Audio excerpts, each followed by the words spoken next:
Tara guys, samahan niyo ako mamingwi. Una ikukunin natin tong panghukay para kumuha tayo ng pamain. At tara. At andito ako naglalakad na papunta sa paghukay ng pamain. At ito guys, nakakita na ako ng paghuhukayan. Ito. At yun guys, di ko na pa nakita yung iba. So ayan, tapos na ako maghukay ng pamain. At tignan nyo naman ang aking mga nakuha. Sobrang dami. Hindi ko nga alam kung maubos ko yan eh. So yun na, pauwi na tayo para kumuha ng pamingwit.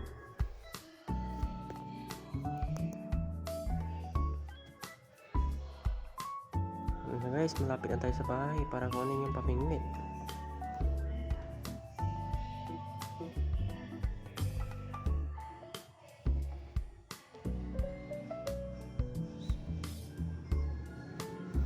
So ayun na nga guys, kinuha ko na yung orange kasi bawal yung isa kasi kay kuya ko yan.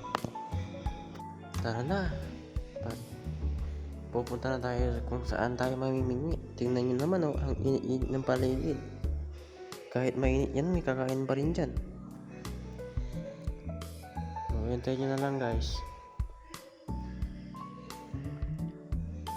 So, ayun na nga guys. Nilalagyan natin ng pamain ang ating pamingwi.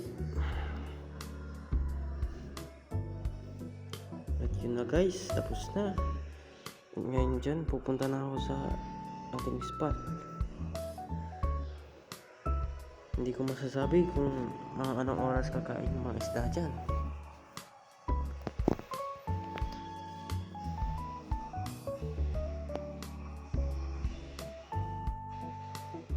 So sa panahon na yan guys, wala pang kumakain.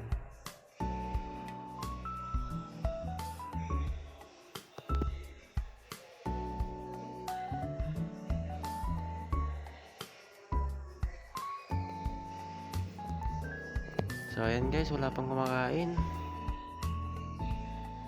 At nasabit ang aking pamingwit sa isang kangkong.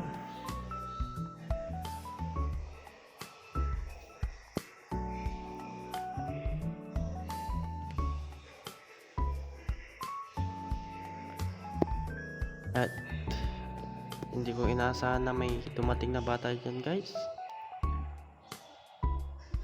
Dahil sa sobrang ingay niya, hindi tayo dyan makakakuha lalo. Tignan nyo naman guys, naglato-lato pa.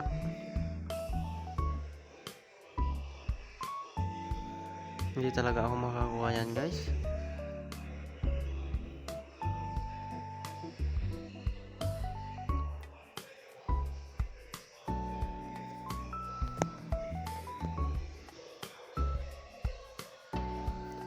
Gusto ko na nga umalis dyan kaso may kumakagat.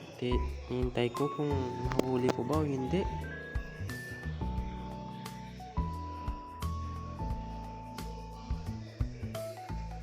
Kaya hintay ko na lang bago ako umalis.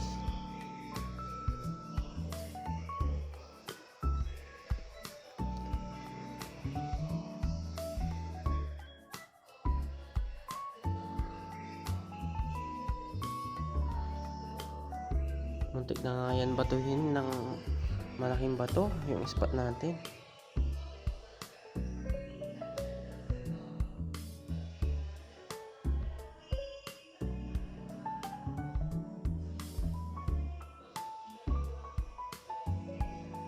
Pinapaalis ko yung bata dyan para may kumain kasi ayaw niya umalis.